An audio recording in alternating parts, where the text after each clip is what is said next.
Assalamualaikum warahmatullahi Salam sejahtera bagi wabarakatuh. kita semua. Kami dari kelompok 2. Dalam video Kali ini akan mempresentasikan materi kami. Yaitu estimasi awal dan anggaran proyek. Berikut penjelasannya, simak video berikut ini.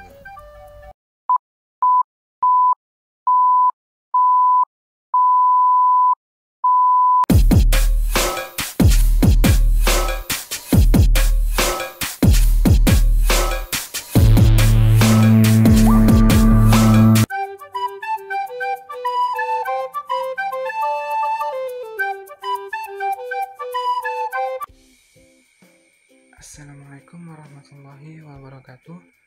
Nama saya Yanur Kasmawi Saban, NIM M1B1170002, mahasiswa Teknik Kimia Fakultas Teknik Universitas Jambi.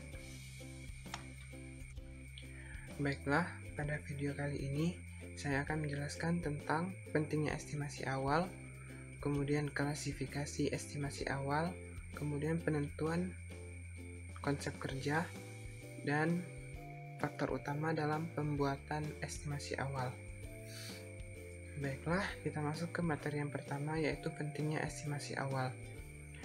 Pada sebuah proyek teknik dan konstruksi, perkiraan biaya awal yang akurat ini sangat penting karena akan mempengaruhi perjalanan proyek teknik dan konstruksi tersebut. Untuk organisasi sponsor, perkiraan biaya awal ini menjadi dasar untuk keputusan unit bisnis, termasuk strategi pengembangan aset, penyaringan, proyek potensial, kemudian komitmen sumber daya untuk pengembangan proyek yang lebih lanjut. Akibat ketidakakuratannya estimasi awal ini dapat menyebabkan hilangnya sebuah peluang, kemudian usaha pengembangan yang dilakukan akan sia-sia, serta hasil yang didapatkan dari proyek tersebut menjadi tidak sesuai dengan harapan atau target yang ingin dicapai. Selain itu juga, bagi tim pelaksana proyek, estimasi awal ini menjadi kunci atau parameter untuk menjalankan proyek tersebut. Hal ini juga dapat menentukan langkah-langkah strategis untuk mengeksekusi dan pembagian dasar pada plan atau proyek tersebut. Estimasi awal juga menjadi dasar untuk mengidentifikasi perubahan-perubahan yang akan terjadi pada pengembangan proyek dari desain menjadi konstruksi.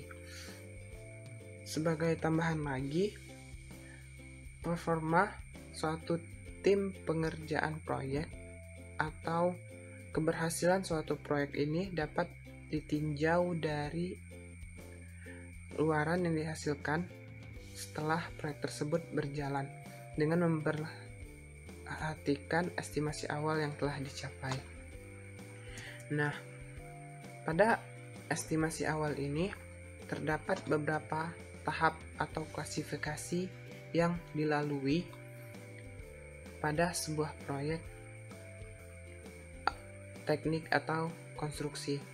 Nah, tahap pertama ini adalah penelaahan studi atau penelaahan sponsor. Nah, ini tahap awal untuk sebuah proyek. Kemudian setelah proses penelaahan atau studi ini selesai, barulah masuk ke tahap teknisi awal.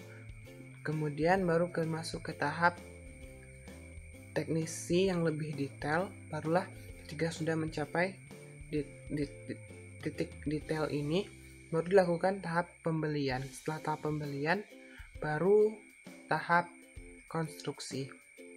Nah, estimasi awal ini dilakukan sepanjang umur proyek. dimulai dengan fase desain atau fase perancangan hingga tahap konstruksi atau pelaksanaan proyek.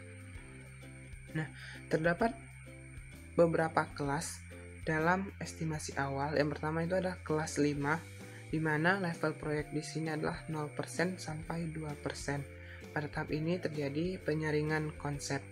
Selanjutnya adalah kelas 4. Kelas 4 ini level proyeknya 1% sampai 5%. Tahap ini terjadi penelaahan atau pemahaman konsep yang sudah disaring terlebih dahulu. Kemudian ada kelas 3 di mana proyek ini pada level 10% sampai 40%. Di sini adalah penghitungan budget, pemeliharaan proyek, kemudian authorization atau yang melaksanakan proyek. Kemudian kelas 2 ini adalah di mana proyeknya sudah berjalan 30% sampai 70%. Kemudian kelas 1 50% sampai 100% up. Pada tahap kelas 1 ini adalah pengecekan, pemeriksaan, estimasi atau proyek tersebut. Nah, kemudian ada tahap berikutnya itu adalah estimasi konsep kerja.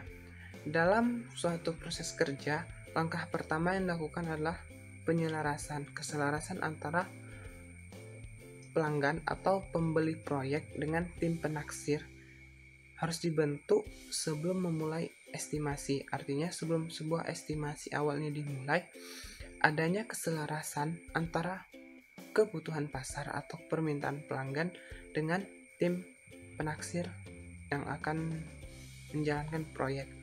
Nah, penyelarasan ini dapat dicapai dengan komunikasi awal untuk memastikan pemahaman atau konsep yang jelas tentang keinginan pelanggan dan estimasi kemampuan tim untuk memenuhi keinginan tersebut.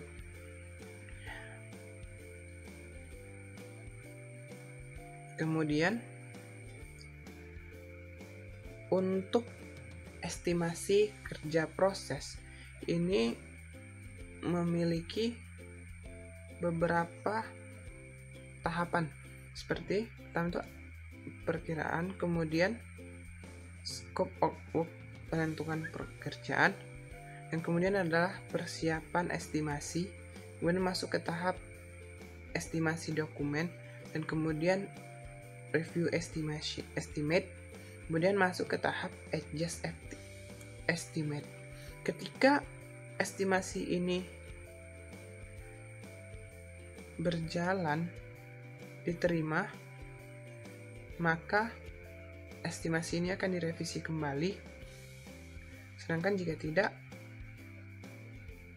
ada revisi, maka estimasi ini akan dilanjutkan ke tahap proyek, yang kemudian yang masuk ke tahap berikutnya itu penyelesaian proyek. Nah, ketika proyek ini sudah selesai, maka tahap berikutnya adalah proyek ini akan masuk di pencatatan database, yang kemudian ada tahap penyesuaian standar. Nah, sebelum menyediakan atau pembentukan sebuah estimasi, ada beberapa faktor utama. Yang pertama adalah standarisasi proses persiapan estimasi. Yang kemudian adalah penyelarasan tujuan antara pelanggan dan tim. Penyelarasan di sini dimaksudkan agar terjadi kesamaan antara keinginan pelanggan dan tim yang akan melaksanakan proyek. Kemudian adalah pemilihan metodologi estimasi yang sepadan dengan tingkat akurasi yang diinginkan. Yang berikutnya adalah pengumpulan data proyek dan konfirmasi informasi biaya. Yang faktor kelima ini adalah mengatur estimasi ke dalam format yang diinginkan. 6. Dokumentasi dan komunikasi dasar estimasi, akurasi, dan lain-lain. 7. Meninjau dan memeriksa estimasi. Kemudian 8 adalah umpan balik dari implementasi proyek. Faktor-faktor ini harus dipertimbangkan ketika dalam pembentukan suatu estimasi sebelum pelaksanaan atau perancangan suatu proyek, sehingga didapatkan estimasi yang akurat yang sangat mendukung dan sangat bermanfaat bagi proses pengembangan dan pelaksanaan proyek tersebut.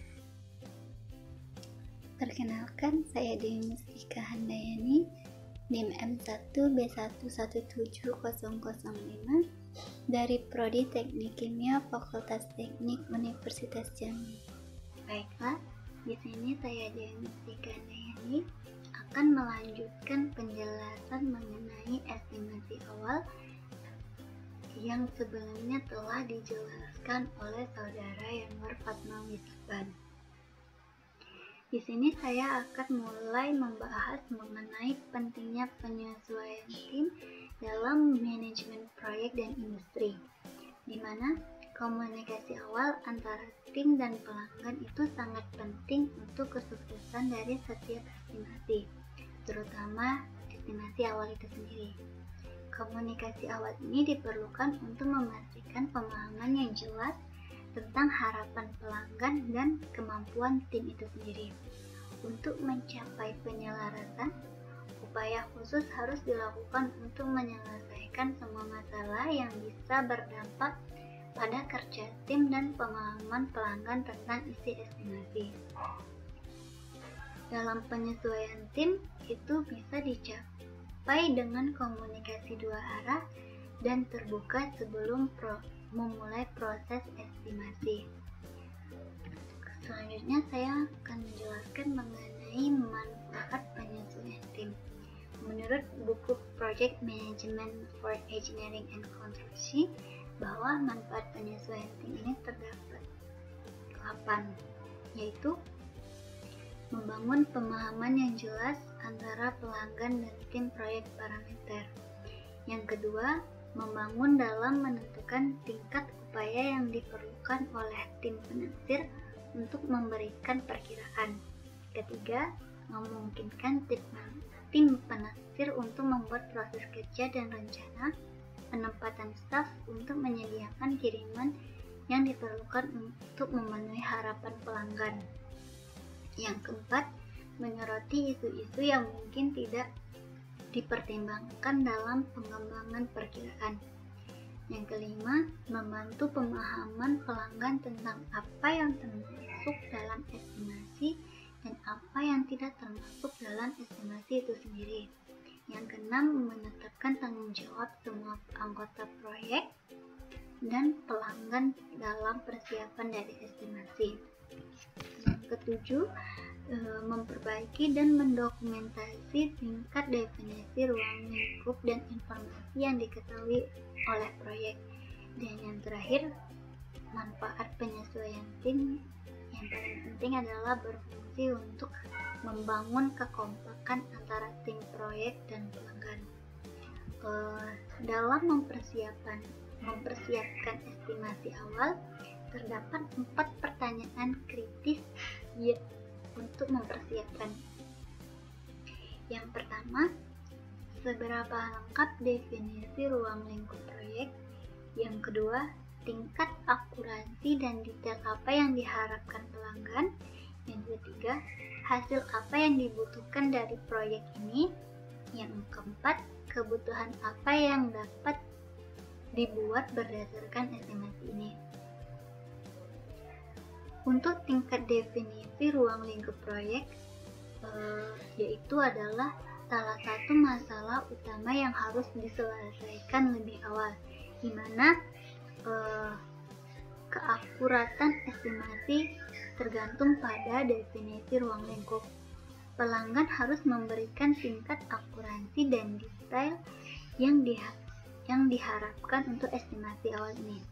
Tim penaksir harus berkomunikasi dengan jelas kepada pelanggan apa yang diberikan dalam estimasi. Pelanggan pun juga harus menentukan pengiriman yang dibutuhkan tim dan jenis keputusan yang dibuat berdasarkan estimasi.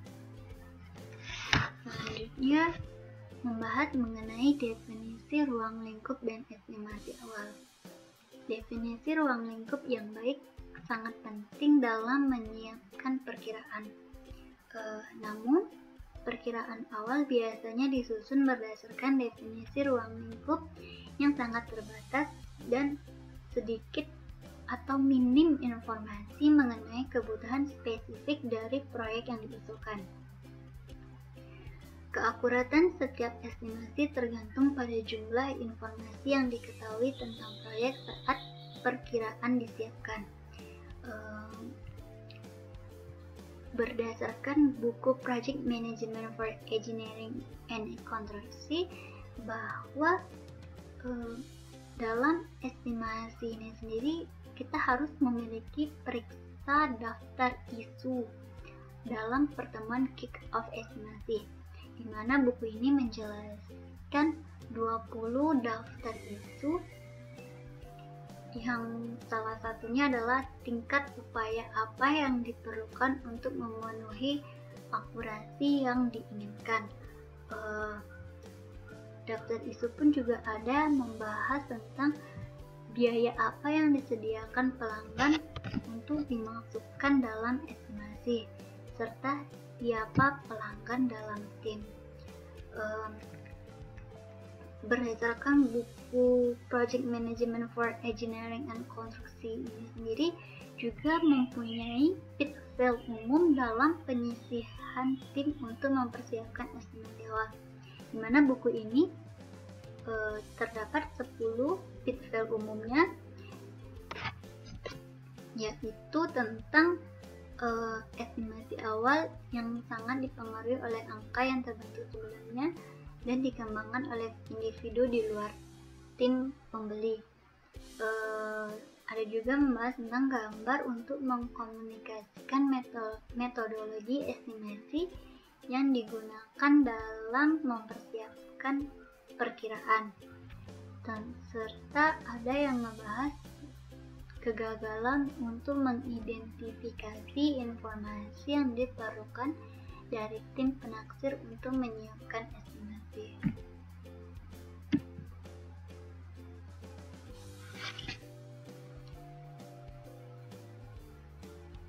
Selanjutnya membahas tentang persiapan estimasi awal, di mana berdasarkan pada pengalaman estimator dan keakraban dengan proyek, terdapat 4 yang harus dipersiapkan pada estimasi awal, yaitu pertama, pemeriksaan intuitif sederhana untuk kewajaran. Yang kedua adalah perbandingan dengan proyek serupa. Yang ketiga adalah perbandingan dengan data industri. Yang keempat adalah periksa rasio seperti biaya, di mana setelah kita mempersiapkan estimasi awal dari empat pokok ini, setelah perkiraan selesai, ulasan terperinci harus dibuat dari seluruh perkiraan paket, termasuk bahan cadangan, asumsi, harga satuan, dan produktivitas tarif. Perkiraan juga harus diperiksa terhadap jadwal proyek persyaratan untuk memastikan mereka compatible, seperti tingkat lembur yang diasumsikan selama pemadaman dan kenaikan harga. Assalamualaikum warahmatullahi wabarakatuh. Perkenalkan, nama saya Romi Alfian, NIM 12, Prodi Teknik Kimia. Di sini saya akan menjelaskan materi tentang manajemen proyek, yang dimana saya akan jelaskan pada bab 4 di bagian judul organisasi untuk menyiapkan estimasi serta permasalahan mendirikan rencana kerja estimasi. Berikut penjelasan saya. Baiklah, pada video kali ini saya akan menjelaskan tentang pada bagian saya di PPT di slide organisasi menyiapkan estimasi dan permasalahan untuk menyiapkan estimasi. Jadi saya akan menjelaskan judul yang di pada PPT bagian PPT. Judul tersebut saya akan jelaskan secara rinci yang menggunakan file resume kelompok kami. Simak berikut. Baiklah, di sini saya akan menjelaskan tentang judul dari bab 4, yaitu organisasi untuk menyiapkan estimasi. Di sini saya akan membacakan saja dari sebuah resume yang kami buat dari materi manajemen proyek. Jadi organisasi untuk menyiapkan estimasi. Sebuah organisasi yang efektif mencakup anggota disiplin, utama penaksir dan manajemen personel yang memiliki pengetahuan dalam memperkirakan. Tim yang efektif haruslah terorganisir untuk mempersiapkan, meninjau, memeriksa, dan menyetujui pekerjaan. Tim yang sama ini harus juga menangkap pelajaran yang dipetik untuk meningkatkan proses estimasi dan meningkatkan efisiensi. Permasalahan untuk mempersiapkan estimasi awal. Yang pertama, rencana kerja untuk menyiapkan estimasi. Kedua, biaya mencakup lingkup untuk dimasukkan atau dikecualikan dalam perkiraan. 3. Memperkirakan metodologi, alat, dan teknik. 4. Keakuratan estimasi yang diharapkan. 5. Dampak waktu yang diizinkan untuk menyiapkan estimasi. Yang keenam, informasi yang dibutuhkan oleh tim penaksir untuk menyiapkan estimasi. 7.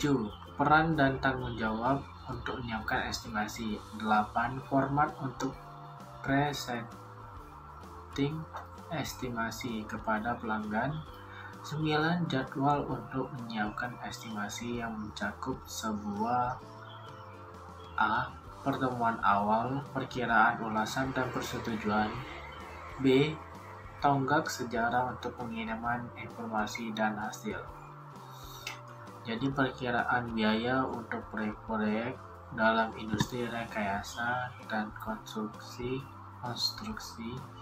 disiapkan oleh individu dengan banyak jabatan, tanggung jawab, dan fungsi yang berbeda, tergantung pada ukuran dan kebutuhan masing-masing perusahaan. Mereka yang menyiapkan perkiraan biaya dapat bekerja sendiri atau sebagai bagian dari grup. Mereka mungkin terpusat dari satu lokasi atau di banyak lokasi. Dalam beberapa situasi mereka dapat diintegrasikan dalam berbeda organisasi, atau mereka dapat bekerja dalam satu kelompok yang homogen. Yang berikutnya saya akan menjelaskan tentang mendirikan rencana kerja estimasi, yang dimana perkiraan rencana kerja adalah salah satu unit untuk setiap proyek berdasarkan parameter proyek tertentu dan persyaratan. Rencana kerja harus mengandung cukup detail untuk memungkinkan semua anggota tim penaksir memahami apa yang diharapkan dari mereka. Setelah rencana kerja diselesaikan, ini berfungsi sebagai dokumen untuk mengordinasikan pekerjaan estimasi dan sebagai dasar untuk mengontrol dan mempertahankan estimasi tersebut. Dalam menyiapkan estimasi awal, tingkat keterampilan estimator dan pengalamannya dengan jenis fasilitas yang diperkirakan sangat penting. Kualitas estimasi apapun diatur oleh pertimbangan utama berikut. Yang pertama, kualitas dan jumlah informasi yang tersedia untuk menyiapkan estimasi. Kedua, waktu yang dialokasikan untuk menyiapkan estimasi. Berikutnya, kemahiran penaksir dan tim penaksir. Keempat, alat dan teknik yang digunakan dalam menyiapkan estimasi. Ini adalah salah satu contoh informasi khas untuk diatasi dalam perkiraan rencana kerja. Bisa dilihat sendiri. Dan berikutnya ada metode dan teknik. Pemilihan metode untuk menyiapkan awal tergantung pada tingkat ruang lingkup definisi waktu yang diizinkan untuk menyiapkan estimasi tingkat akurasi diinginkan dan tujuan penggunaan estimasi. Untuk proyek-proyek di industri proses, berikut ini metode yang biasa digunakan. Yang pertama yaitu kurva kapasitas biaya. Yang kedua, rasio kapasitas dinaikkan menjadi eksponen. Ketiga, biaya pabrik per unit produksi. 4, estimasi faktor peralatan. Dan yang terakhir, perkiraan yang dihasilkan komputer. Jadi satu-satu ini saya akan jelaskan satu-satu. Jadi yang pertama itu kurva kapasitas biaya. Kurva kapasitas biaya hanyalah grafik yang menggambarkan biaya pada sumbu dan kapasitas vertikal pada sumbu horizontal. Kurva ini dikembangkan untuk berbagai individu, unit proses sistem, dan layanan. Informasi minimum yang diperlukan untuk mempersiapkan perkiraan berdasarkan kurva kapasitas biaya adalah tipe unit dan kapasitas. Sebagai contoh, jenis unitnya bisa berupa unit koker atau unit hidrogen dan kapasitasnya bisa barel per hari atau kubik per jam. Contoh informasi tambahan yang dapat ditingkatkan kualitas estimasi dan mencakup penyesuaian untuk tekanan desain lokasi proyek dan jadwal proyek. Berikut ada contoh gambar. Gambar tersebut menunjukkan kurva kapasitas biaya untuk unit proses di pabrik kimia. Berapa perkiraan biaya untuk proyek yang memiliki unit proses C dengan kapasitas 6.000 barel per hari. Jadi di sini menggambarkan grafik yang ditentukan kapasitas biaya dengan jumlah hasil kapasitasnya per barel per hari yang dihasilkan oleh industri pabrik kimia tersebut. Jadi lokasi kapasitas 6.000 barel per hari di sepanjang absis, gambar vertikal berbaris ke atas sampai memotong kurva biaya unit C. Kemudian digambarkan garis horizontal garis ke kiri untuk membaca perkiraan biaya. Ini garis perpotongannya. Ini yang garis horizontal garis ke kiri membaca perkiraan biaya. Biayanya $153.000 US. Yang kedua yaitu rasio kapasitas yang diangkat ke eksponen.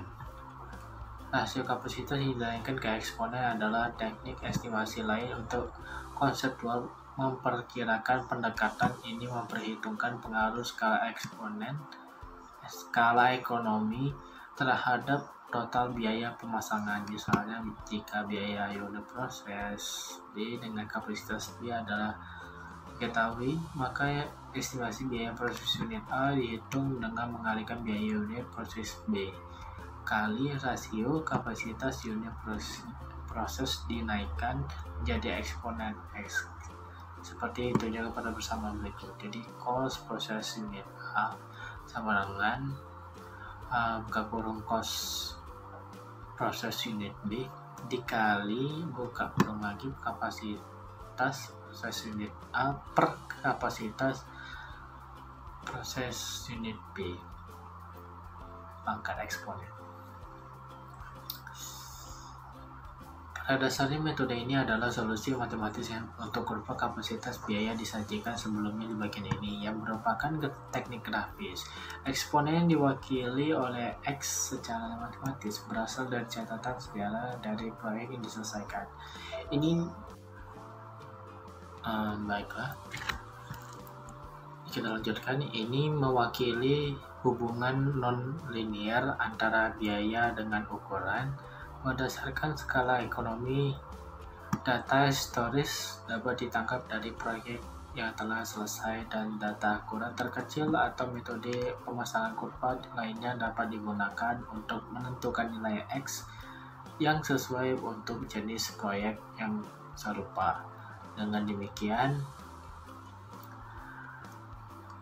eksponen membedakan kurva dari satu unit proses dari yang lain. Biasanya kisaran eksponen X adalah di antara 0,55 dan 0,88 tergantung pada jenis proses.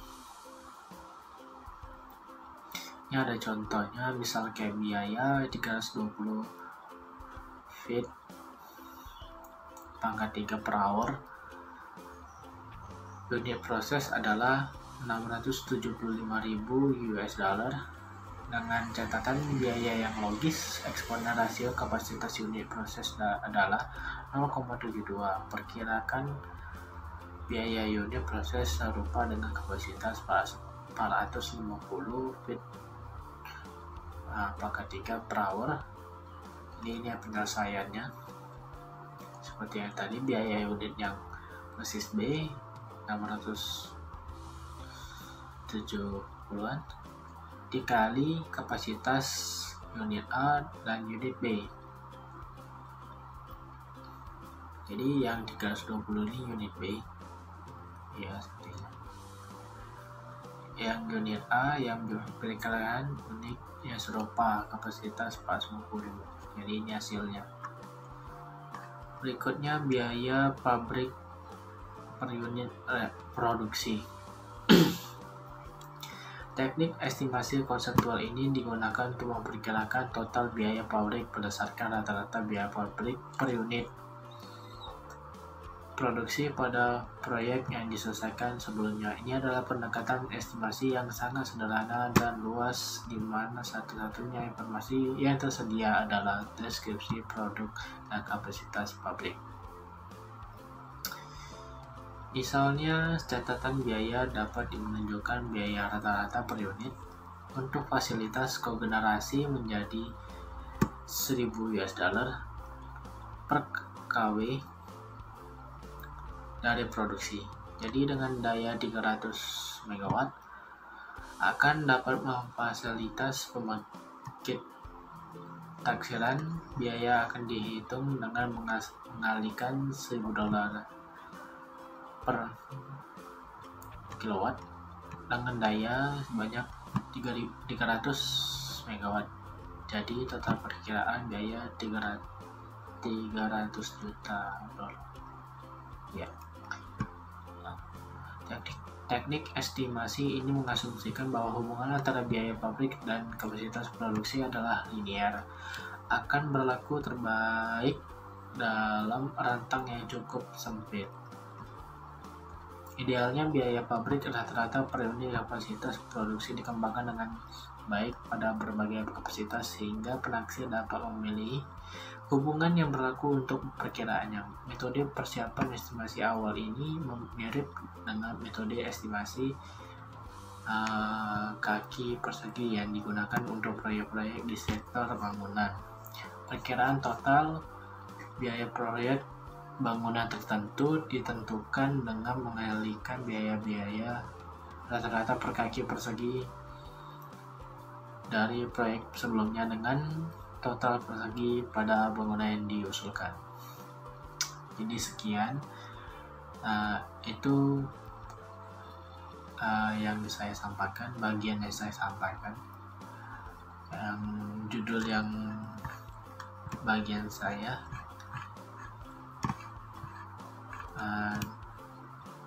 Bagian selanjutnya akan dilanjuti dengan anggota kelompok saya. Jadi sekian dan terima kasih. Perkenalkan, nama saya Merah Kartika, NIM M1B1170818 dari Prodi Teknik Kimia Fakultas Teknik Universitas Jambi. Baiklah, saya Mira, saya akan melanjutkan pemaparan materi dari rekan saya sebelumnya yaitu Dewi. Dan ini kita masuk ke daftar periksa estimasi. Jauh estimasi pasti uang kan? Nah ya. Daftar periksa adalah alat yang berharga untuk mengurangi potensi mengabaikan item biaya. Jadi di sini kita tuh udah punya list-listan sendiri. Ya. Jadi periksa daftar periksa bertindak sebagai pengingat oleh estimator. Kenapa? Misalkan nih si estimator dia pengen beli ini di unit ini, dia pengen ini. Nanti dijelaskan tuh di buku sudah ibaratnya sudah di list gitu, apa saja yang diperlukan, apa saja yang sudah dibeli, apa saja yang belum dibeli. Nah, apa saja sih yang perlu kita daftar periksa ketika kita membangun suatu industri proses atau pabrik proses. Nah, pertama kita itu harus cantumkan informasi yang diperlukan untuk menyiapkan perkiraan awal. Jadi apa sih perkiraan awal yang kira-kira benar-benar penting. Kedua, pencatatan aneka biaya lain yang mungkin diperlukan dalam perkiraan. Nah, bedanya di sini nih, ketika yang awal dari kita cantum informasi itu biasanya dalam proses. Nah, pencatatan aneka biaya lain itu yang diperlukan dalam perkiraan. Kita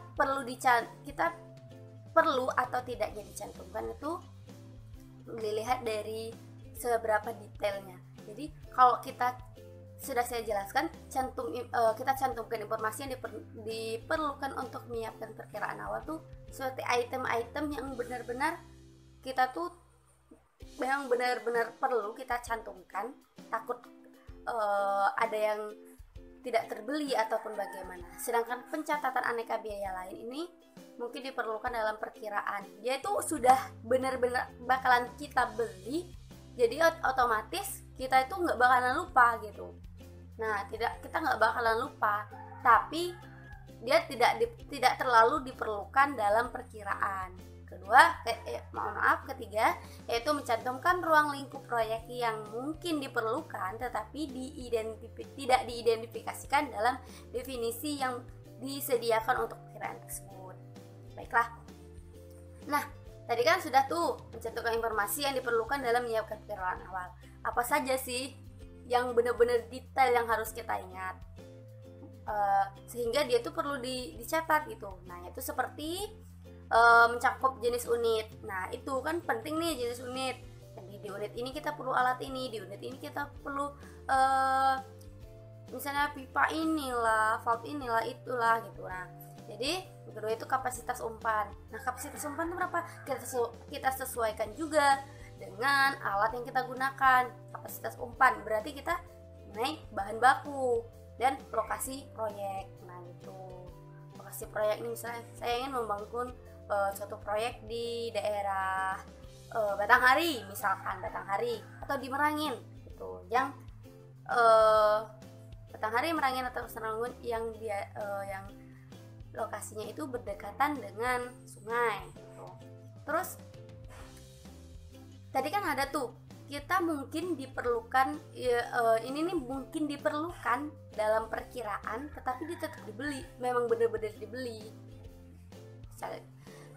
ataupun benar-benar kita itu lakuin gitu. Nah, kalau nggak kita lakuin nggak jadi proyek kita. Nah, itu seperti informasi yang diperlukan mencakup data tanah, lokasi, persyaratan bangunan seperti surat menyurat, dimensi rencana plot, dan persyaratan teknik tertentu.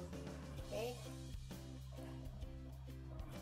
Terus setelah kita melakukan estimasi, otomatis kan yang udah kita draft atau list yang sudah kita buat tadi menjadi suatu dokumentasi estimasi. Nah, estimasi biaya yang tidak akurat itu seringkali merupakan hasil dari klien dari estimator. Nah, terjadi miskomunikasi informasi proyek atau asumsi yang tidak selaras. Nah, mendokumentasikan proyek atau asumsi yang tidak selaras dapat kita minimalkan ketidakakuratan, sehingga manfaat dokumentasi itu, estimasi itu masih bisa kita gunakan gitu. Kan kelalaian nih masih bisa kita tuh ibaratkan kita minim lah si kelalaian itu sendiri gitu. Pertama, memperbaiki komunikasi di antara semua peserta proyek. Jadi yang awalnya kita miskomunikasi, itu kita bangunlah komunikasi kita dengan baik. Yang kedua, membangun mekanisme untuk meninjau ulang perkiraan. Nanti kita bahas tinjauan kembali. Terus, membuat dasar yang kuat untuk pengendalian proyek. Selanjutnya, nah, tinjauan ulasan ini saya bilang tadi, ketika kita sudah berkomunikasi dengan baik, kemudian kita tinjau kembali.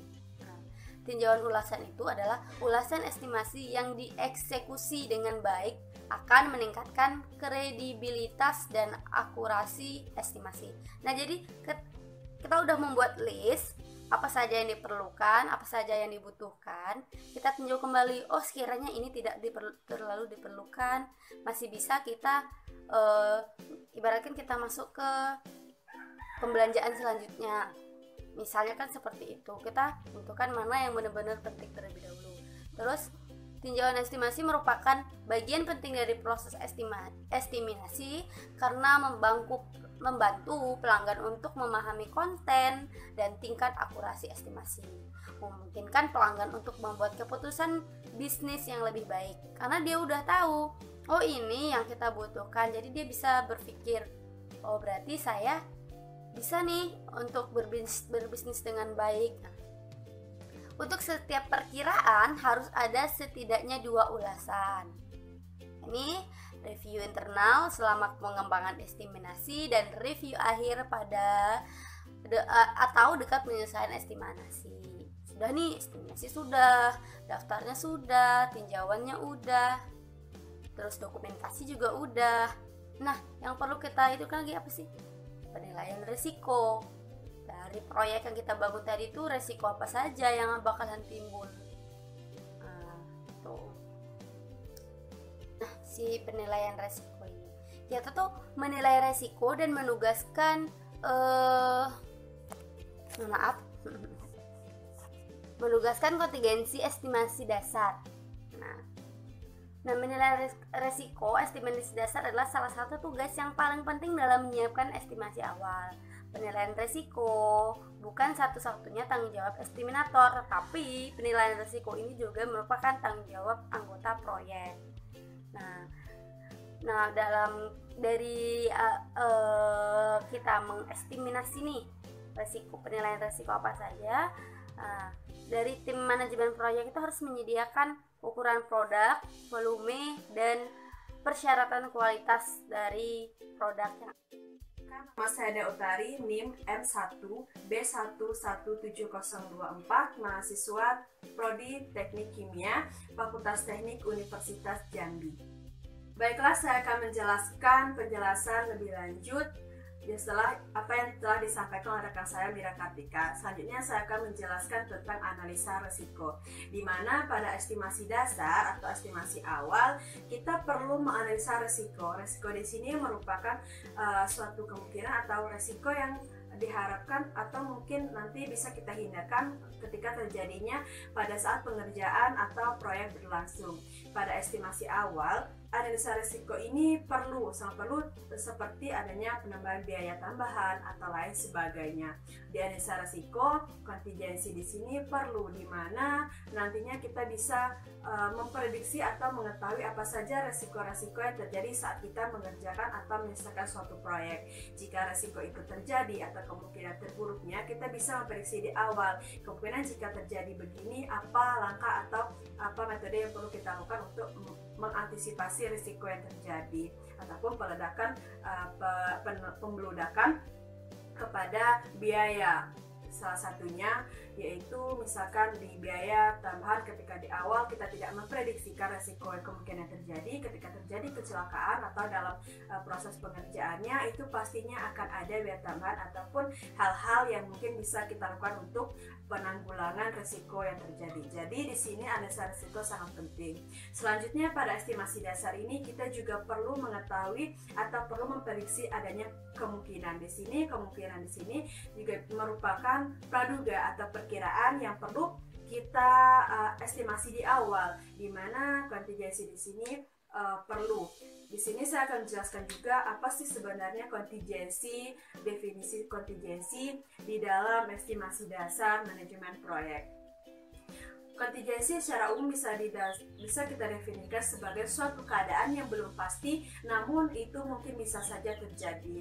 Di mana di dalam analisa dasar ini, kontingensi khususnya bisa didefinisikan sebagai sejumlah uang yang kita tambahkan kepada estimasi dasar. Jadi kita perlu memperkirakan penetapan harga, jadwal, dan lain sebagainya, pekerjaan ataupun hal-hal yang berkaitan dalam pelaksanaan proyek. Selanjutnya, kontingensi ini sangat perlu ketika di awal. Jadi kita harus sudah bisa memprediksikan apakah kita perlu penambahan atau tidak. Sebenarnya estimator atau pemilik organisasi dan kontraktor itu sudah mengetahui adanya kontingensi atau perlunya biaya tambahan yang ditambahkan pada estimasi dasar, namun untuk jumlah pastinya itu belum bisa diketahui. Maka kontingensi ini perlu kita terapkan atau kemungkinan ini perlu kita antisipasi di awal pada estimasi dasar proyek demi kelancaran pelaksanaan proyek. Selanjutnya itu ada yang namanya penilaian risiko tadi, analisa risiko dan kemungkinan. Itu perlu salah satu cara untuk mengatasinya atau memprediksinya dengan yang namanya salah satunya itu adanya metode tradisional. Setelah adanya analisa risiko dan kemungkinan tadi, ada salah satu cara untuk menentukannya. Salah satunya adalah metode tradisional. Metode tradisional ini merupakan salah satu yang digunakan oleh estimator, pemilik organisasi, ataupun kontraktor untuk menganalisa apa saja analisa risiko yang terjadi. Jadi di sini bisa memperkirakan kemungkinan terburuk atau kemungkinan yang bisa diharapkan. Di mana di sini tim manajemen proyek ataupun estimator memiliki wawasan dalam menilai ketidaksempurnaan ataupun sempurna ataupun adanya kesalahan-kesalahan dalam estimasi awal. Mungkin metode ini mungkin hanya sederhana dan di sini, tetapi metode ini sangat tergantung kepada sejauh mana pengalaman si estimator dalam menentukan perkiraan-perkiraan yang terjadi atau perkiraan biaya atau estimasi di awal. Mungkin metode ini mungkin tidak sesempurna metode yang lain ataupun memiliki kelemahan dan kelebihan dibandingkan dengan metode lain yang mungkin lebih terstruktur dan mungkin memiliki metode atau persyaratan-persyaratan atau kestrukturan yang berurutan dan berkesinambungan dalam penentuan penilaian risiko, analisa risiko dan kemungkinan terjadi. Tetapi untuk saat ini salah satu metode yang bisa digunakan dalam penentuan kontingensi ini adalah metode tradisional. Baiklah, selanjutnya setelah itu kita bisa memprediksikan juga resiko bersih yang kita harapkan. Di mana di sini resiko bersih yang dimaksud itu merupakan karena di setiap elemen-elemen pada proyek itu bisa saja resiko yang tidak terjadi kepada keseluruhan proyek. Salah satunya bisa terjadi di salah satu elemen atau unit-unit tertentu, di mana ini juga bisa kita prediksi dengan menentukan probabilitas atau kemungkinan yang terjadi. Misalnya ketika suatu elemen memiliki risiko tertinggi atau maksimum, maka ini bisa kita jadikan acuan untuk perhitungan atau penentuan risiko-risiko lain yang terjadi sebagai induknya gitu. Jadi untuk risiko bersih yang diharapkan ini, estimator dan tim manajemen proyek serta pemilik organisasi itu sudah harus mencapai kesepakatan. Jadi di mana risiko bersih yang diharapkan ini adalah resiko murni atau kemungkinan paling kecil yang terjadi ketika kita melaksanakan atau melangsungkan sebuah proyek ataupun lain sebagainya. Jadi ini juga merupakan suatu faktor yang penting di mana analisa risiko ini tergantung kepada faktor penentu keberhasilan suatu proyek, di mana resiko itu tidak bisa kita pungkiri, resiko itu pasti akan terjadi, ataupun walaupun tidak terjadi nantinya, tetap di awal pada estimasi dasar kita harus memperhitungkannya. Selanjutnya itu adanya simulasi. Salah satu hal dalam estimasi dasar ataupun dalam manajemen proyek secara keseluruhan, kita bisa menggunakan salah satu simulasi untuk menentukan apakah proyek ini estimasi ini bisa kita terapkan ataupun tidak, atau kemungkinan jika terjadi resiko ini, penanggulangannya begini, ketika terjadi kelalaian dalam proyek ataupun lain sebagainya, kita bisa mensimulasikannya dengan menggunakan salah satu, namanya itu adalah perangkat lunak estimasi. Salah satunya itu adanya ESP atau Estimate Score Program, di mana di sini ini mungkin bisa dikategorikan sebagai suatu metode yang lebih modern atau metode elektronik dibandingkan dengan metode tradisional dengan memperkirakan atau mempraduga saja, di mana program ini bisa dijalankan dengan melihat probabilitas yang kita kalikan nanti atau kita bandingkan dengan membuat grafik atau lain sebagainya, dengan misalkan kemungkinan atau jika terjadi kenaikan harga atau lain sebagainya, kita bisa menganalisanya dengan mensimulasikan proyek itu yang terjadi. Selanjutnya itu ada yang namanya sensitivitas, penilaian sensitivitas. Penilaian sensitivitas di sini itu merupakan penilaian keakuratan dari suatu proses manajemen proyek. Jadi keakuratan di sini kita bisa menilai sensitivitas atau seberapa akurat sih penilaian kita terhadap analisa resiko, kemungkinan dan lain sebagainya di akhir. Jadi analisa sensitivitas ini kita bisa memperkirakannya dengan lebih matang, dengan lebih baik untuk keberhasilan suatu proyek, di mana analisa sensitivitas ini juga bisa merupakan langkah terakhir dalam estimasi dasar, di mana tadi adanya kemungkinan resiko, misalkan dalam kelalaian pekerjaan, misalkan dalam jadwal, misalkan kita penetapan jadwal kita di awal 2 bulan, tetapi ketika ada resiko dan lain sebagaimana, kita mungkin pekerjaan kita tersendat ataupun molor menjadi waktunya pengerjaannya menjadi lebih dari 2 bulan yang kita tetapkan di awal. Jadi sensitivitas di sini juga bisa kita definisikan sebagai analisa keakuratan atau analisa seberapa sih resiko yang bakal diterima atau kemungkinan terkecilnya nanti yang bisa kita tanggulangi atau lain sebagainya. Baiklah, mungkin itu yang bisa dijelaskan di bab estimasi dasar ini. Kemudian saya akan menjelaskan sedikit tentang anggaran proyek, di mana anggaran proyek ini merupakan rincian perhitungan biaya ataupun dana yang kita butuhkan untuk kita mengetahui total biaya keseluruhan untuk menjalankan suatu proyek, di mana anggaran biaya ini atau anggaran proyek ini bisa kita tujukan sebagai barometer penentu rancangan keuangan ataupun rancangan biaya untuk menjalankan proyek itu sendiri. Selanjutnya juga tujuannya bagi perusahaan, kita bisa menentukan berapa sih biaya yang dikeluarkan oleh perusahaan itu sendiri untuk menjalankan suatu proyek itu. Jadi kita sudah menganggarkan di awal, menganggarkan biaya proyek, jadi kita bisa tahu estimasi di awalnya berapa, anggaran proyek misalkan untuk biaya pekerjaan berapa, untuk biaya alat, bahan baku dan lain sebagainya itu perlu. Jadi di sini anggaran proyek ini juga erat kaitannya dengan analisa ekonomi, sama dengan nilai sensitivitas tadi, di mana erat kaitannya dengan analisa ekonomi. Ketika suatu proyek itu analisa ekonominya dapat diterima atau sesuai dengan masyarakat ataupun pemilik khususnya, itu maka proyek ini bisa dijalankan dengan sebangun. Salah satunya contohnya proyek ketika kita sebagai mahasiswa teknik kimia itu adanya prarancang pabrik. Ketika analisa ekonominya itu benar, maka proyek itu layak atau tidaknya didirikan itu bisa diprediksikan. Jadi di sini untuk anggaran proyek itu sangat penting, di mana anggaran-anggaran ini kita bisa menentukan berapa yang bakal keluar atau berapa dana yang kita perlukan untuk menjalankan suatu proyek itu, apalagi bagi si pemilik organisasi atau pemilik proyek itu sendiri.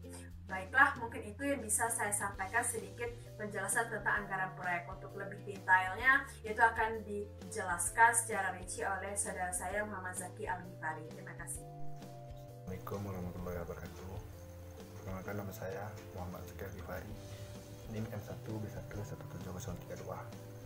Yang akan menjelaskan tentang anggaran proyek, perkembangan, estimasi anggaran untuk proyek. Perkembangan estimasi, menilai risiko, dan menugaskan kontingensi untuk penganggaran adalah salah satu tugas yang paling sulit dalam manajemen proyek karena harus dilakukan sebelum pekerjaan dimulai. Proses ini melibatkan serangkaian suksesi perkiraan dimulai dengan studi kelayakan pemilik dan berlanjut melalui desain dan konstruksi. Tingkat akurasi. Rangkaian akurasi biasanya persentase plus atau minus harus ditetapkan untuk setiap estimasi oleh estimator berdasarkan penilaian terbaiknya atas biaya sebenarnya proyek. Tidak ada standar industri yang telah disepakati mengenai jumlah persentase plus atau minus yang harus ditetapkan pada estimasi. Terdapat dua jenis perkiraan. Yang pertama, perkiraan kira-kira atau kadang-kadang disebut perkiraan awal konseptual atau budaya. Yang kedua, perkiraan rinci, kadang-kadang dan dipimpin final definitif atau perkiraan kontraktor. Estimasi penganggaran bagi pemilik. Setiap proyek harus dinyatakan layak secara ekonomi sebelum disetujui oleh manajemen pemilik. Kelayakan ekonomi ditentukan oleh analisis ekonomi untuk proyek di sektor swasta atau dengan rasio manfaat atau biaya untuk proyek-proyek di sektor pemerintah. Analisis ekonomi dapat dilakukan setelah perkiraan pemilik telah disiapkan. Sekian yang dapat saya jelaskan. Lebih dan kurangnya, Assalamualaikum warahmatullahi wabarakatuh. Perkenalkan, nama saya Sri Rijikinta Sitorus, NIM M1B11738, Program Studi Teknik Kimia, Fakultas Teknik Universitas Jambi. Baiklah, saya akan melanjutkan materi selanjutnya, yaitu studi kelayakan ekonomi. Jadi, sebelum kita melakukan suatu proyek, kita harus melakukan studi kelayakan ekonomi terlebih dahulu. Guna dilakukannya studi kelayakan ekonomi agar kita mengetahui proyek yang akan kita lakukan tersebut menguntungkan apa tidak bagi kita. Lalu pada sektor pemerintah dan sektor swasta, studi kelayakan yang dilakukan itu berbeda. Pada sektor swasta biasanya dilakukan dengan analisis ekonomi pengembangan moneter atas investasi untuk membangun proyek. Sedangkan pemerintah, itu kelayakan ekonominya dinilai dari rasio untung. Ada 3 metode yang biasanya digunakan oleh sektor swasta untuk mengevaluasi pengembalian moneter atas investasi potensial, yaitu yang pertama pengembalian modal, yang kedua periode pengembalian, yang ketiga yaitu tingkat pengembalian. Setiap metode menggunakan persamaan mendasar, yaitu nilai waktu dari uang. Uang dapat menghasilkan nilai ketika diinvestasikan dari waktu ke waktu. Misalnya, $100 yang diinvestasikan hari ini dengan suku bunga 7% akan bernilai $107 di tahun berikutnya. Dari contoh tersebut kita mengetahui bahwa nilai tukar dari suatu uang dipengaruhi oleh waktu. Variabel dasar yang digunakan untuk menganalisis nilai waktu untuk kelayakan ekonomi adalah F sama dengan P dikali 1 ditambah I pangkat N. F sama dengan jumlah majemuk atau nilai masa depan uang setelah N periode dengan bunga I. Sedangkan I yaitu tingkat bunga per periode. Sedangkan N yaitu jumlah periode waktu pembayaran tunggal, dan P yaitu jumlah nilai sekarang atau nilai uang hari ini. Rancangan anggaran dalam suatu proyek biasanya dilakukan oleh organisasi desain. Organisasi desain ini memiliki tugas yang sangat sulit, yaitu memperkirakan biaya penyediaan layanan desain, memproduksi dokumen kontrak untuk proyek sebelum desain, dan fase konstruksi dimulai. Untuk banyak proyek, besarnya pekerjaan yang dibutuhkan oleh perancang tidak dapat sepenuhnya diantisipasi, karena desain adalah proses kreatif yang melibatkan evaluasi berbagai alternatif. Evaluasi alternatif desain adalah bagian penting dari proses desain yang diperlukan untuk memilih desain terbaik yang memenuhi kebutuhan pemilik untuk proyek. Kompensasi untuk layanan desain biasanya dengan salah satu metode berikut. Yang pertama itu adalah SAM, yang kedua itu ada biaya gaji kali penggandaan, yang ketiga itu biaya tambah pembayaran tetap atau persen konstruksi. Metode yang digunakan tergantung pada keakuratan definisi ruang lingkup yang disediakan untuk organisasi desain tersebut. Selanjutnya itu bid kontraktor. Sebagian besar biaya proyek dikeluarkan selama tahap konstruksi ketika kontraktor harus mengawasi tenaga kerja besar yang mengoperasikan peralatan, pengadaan bahan, dan secara fisik membangun proyek. Biaya konstruksi ditentukan oleh tawaran kontraktor yang telah diterima oleh pemilik sebelum memulai proses konstruksi.